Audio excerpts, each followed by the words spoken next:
বিসমিল্লাহির রহমানির রহিম। আসসালামু আলাইকুম ওয়া রাহমাতুল্লাহি ওয়া বারাকাতুহু। আমার সম্মানিত দর্শক শ্রোতা ভাই এবং বোনেরা, আমি এখন আপনাদেরকে সূরা আল ইমরানের 21 থেকে 30 নম্বর আয়াতের বাংলা তর্জমা পড়ে শোনাবো ইনশাআল্লাহ। আউযু বিল্লাহি মিনাশ শাইতানির রাজিম। বিসমিল্লাহির রহমানির রহিম।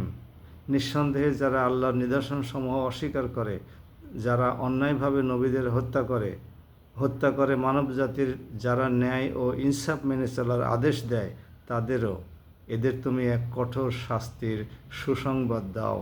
এরাই হচ্ছে সেসব লোক যাদের দুনিয়া আখেরাত উভয় স্থানেই তাদের কর্ম ব্যর্থ ও নিষ্ফল হয়ে গেছে। এদের কোনো সাহায্যকারীও নেই। হে নবী, তুমি তাদের সম্পর্কে চিন্তা করে দেখেছো কি, যাদের আমার কিতাবের কিছু অংশ দেওয়া হয়েছিল, অতঃপর তাদের যখন আল্লাহর কিতাবের দিকে ডাকা হয়, যা তাদের মধ্যকার অমীমাংসিত বিষয়সমূহের মীমাংসা করে দিবে, তখন তাদের একদল লোক এ থেকে মুখ ফিরিয়ে নেয়। মূলত এরাই হচ্ছে সেসব লোক যারা আল্লাহর ফয়সালা থেকে মুখ ফিরিয়ে রাখে। এটা এ কারণে যে এই লোকেরা বলে, দোজখের আগুন আমাদের কখনো স্পর্শ করবে না, আর করলেও তা হবে হাতে গোনা কয়েকটি দিনের ব্যাপার মাত্র। মূলত তাদের নিজেদের ধর্ম বিশ্বাসের মাঝে নিজেদের মন গড়া ধারণাই তাদের প্রতারিত করে রেখেছে। অতঃপর সেদিন তাদের কি অবস্থা হবে, যেদিন আমি সমগ্র মানব সন্তানকে একত্রিত করব, যেদিন সম্পর্কে কোনো দ্বিধা সন্দেহের অবকাশ নেই।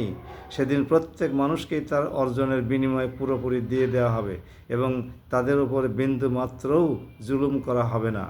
হে নবী, তুমি বলো, হে রাজাধিরাজ মহান আল্লাহ, তুমি যাকে ইচ্ছা তাকে সাম্রাজ্য দান করো, আর যার কাছ থেকে চাও তা কেড়েও নাও। যাকে ইচ্ছা তুমি সম্মানিত করো, যাকে ইচ্ছা তুমি অপমানিত করো। সব রকমের কল্যাণ তো তোমার হাতেই নিবদ্ধ। নিশ্চয়ই তুমি সব কিছুর ওপর একক ক্ষমতাবান। তুমি রাতকে দিনের মাঝে সামিল করো, আবার দিনকে রাতের ভিতর সামিল করো। প্রাণহীন বস্তু থেকে তুমি যেমন প্রাণের আবির্ভাব ঘটাও, আবার প্রাণহীন অসাড় বস্তু বের করে আনো প্রাণ সর্বস্ব জীব থেকে, এবং যাকে ইচ্ছা তুমি বিনা হিসেবে রিজিক দান করো। ইমানদার ব্যক্তিরা কখনো ইমানদারদের বদলে কাফিরদের নিজেদের বন্ধু বানাবে না। যদি তোমাদের কেউ তা করে, তবে আল্লাহর সাথে তার কোনোই সম্পর্ক থাকবে না। হ্যাঁ, তাদের কাছ থেকে কোনো আশঙ্কা থাকলে, নিজেদের বাঁচানোর প্রয়োজন হলে তা ভিন্ন কথা। আল্লাহ তাআলা তো বরং তার নিজের ব্যাপারেই তোমাদের ভয় দেখাচ্ছেন বেশি, কারণ তোমাদের ফিরে যাবার জায়গা তো আল্লাহরই কাছেই। হে নবী, তুমি বলো, তোমরা তোমাদের মনের ভিতর কিছু গোপন রাখো কিংবা তা যদি প্রকাশ করে দাও, তা আল্লাহ তাআলা ভালোভাবে অবগত হন। আসমান জমিন ও এর আভ্যন্তরীণ সব কিছু তিনি জানেন। সর্বোপরি আল্লাহ সব কিছুর উপরে ক্ষমতাবান। যেদিন প্রত্যেককেই তার ভালো কাজ সামনে হাজির দেখতে পাবে, যা সে দুনিয়ায় অর্জন করেছে। যে ব্যক্তি কোনো খারাপ কিছু অর্জন করবে, সেদিন সে কামনা করতে থাকবে তার এবং তার কাজের মাঝে যদি দুস্তর একটা তফাৎ থাকত। আল্লাহ তাআলা তোমাদের তাঁর শাস্তির ভয় দেখাচ্ছেন। আল্লাহ তাআলা তাঁর বান্দাদের সাথে অত্যন্ত সহানুভূতিশীল। সম্মানিত দর্শক শ্রোতা ভাই এবং বোনেরা, কালামে পাকের এই 10টি আয়াত সম্পর্কে আপনারা অবহিত হলেন। এর মধ্যে অনেক কিছুই বলা হয়েছে। যারা নবীদেরকে হত্যা করে, এখন তো নবী রাসূল নাই, তাদের হত্যা করার প্রসঙ্গ আসছে না, কিন্তু যারা ন্যায় এবং ইনসাফের পথে আছে, তাদেরকে অহরহ বিভিন্ন দেশে হত্যার শিকার হতে হচ্ছে। আমাদের বাংলাদেশেও এরকম ঘটনা ঘটেছে। আমরা জানি না যারা এই সমস্ত হত্যাকারী, ষড়যন্ত্রকারী, তাদের আগামীকালকে আল্লাহর দরবারে কিভাবে হাজির হওয়া সম্ভব হবে এবং আল্লাহর দরবারে তারা কী বা কৈফিয়ত সেদিন তাদের নিজেদের পক্ষে দাখিল করবে।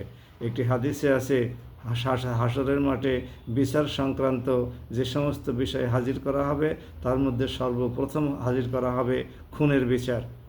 খুনি ব্যক্তি, খুন হওয়া ব্যক্তি, নিহত ব্যক্তি রক্তক্ষরণ করা অবস্থাতে আল্লাহর দরবারে হাজির হয়ে বলবে, যে খুনি ব্যক্তিকে সামনে নিয়ে, যে আল্লাহ, আপনি এই ব্যক্তিকে জিজ্ঞাসা করুন কী কারণে সে আমাকে খুন করেছিল।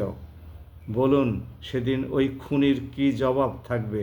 আল্লাহ সমস্ত অডিও এবং ভিডিও যদি দাখিল করেন, ষড়যন্ত্রের সমস্ত ঘটনা প্রকাশ করে দেন, তখন ওই খুনি ব্যক্তির কি অবলম্বন থাকবে আল্লাহর মহা আযাব থেকে বাঁচার জন্যে।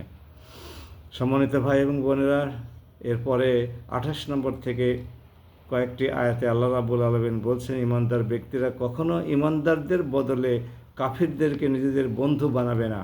আমাদের মুসলিম বিভিন্ন দেশ মুসলমানদের সাথে শত্রুতা পোষণ করে, শুধু সম্পর্ক ছিন্নই করে না, এমন শত্রুতা পোষণ করে যে অন্য মুসলিমদেরকেও তা প্রভাবিত করে এবং অন্য মুসলিমদেরও তাতে ক্ষতি হয়। অথচ তারা কাফিরদের সাথে বন্ধুত্ব গড়তে বেশি আগ্রহী এবং বেশি স্বাচ্ছন্দ্য বোধ করে। কাফিররাই তাদেরকে নিরাপত্তা দিবে, আর মুসলিম দেশগুলো নাকি তাদের নিরাপত্তার জন্য হুমকি। কি হাস্যকর ব্যাপার! আসুন আমরা এই সমস্ত বিষয়গুলো অনুধাবন করি এবং এ থেকে শিক্ষা গ্রহণ করি। মহান আল্লাহ আমাদেরকে সহি বুঝ দান করুন এবং এর উপরে আমল করার তৌফিক দান করুন। আসসালামু আলাইকুম ওয়া রাহমাতুল্লাহি ওয়া বারাকাতুহু।